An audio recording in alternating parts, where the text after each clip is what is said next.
তো hello guys, আজকে যে বৃষ্টি হয়েছিল গাইস, অনেক জায়গায় অনেক কিছু মোটামুটি টুকটাক ক্ষতি হয়েছে বৃষ্টির জন্য। তো আমাদের এই হাই রোডের কাছে যে পেট্রোল পাম্পটা রয়েছে দেখতে পাচ্ছেন গাইস, হ্যাঁ মানে ঝড়ের জন্য হয়তো ওটা একটু এলভেস্টারটা নেমে গেছে নিচে। তো আমরা যাচ্ছিলাম রাস্তাতে দাঁড়িয়ে ভাবলাম একটা ভিডিও করি।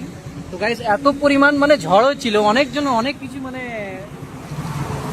মানে উড়ে গিয়েছে, মানে ক্ষতির মুখে, মানে এত পরিমাণ ঝড়। আমি একটা ভিডিও করবো হয়েছিলাম, ছাদে উঠে দেখছি মানে ভয়ঙ্কর একটা, মানে ভয়ঙ্কর মতো একটা হাওয়া চালাচ্ছে, মানে ঝড় হচ্ছে আর কি।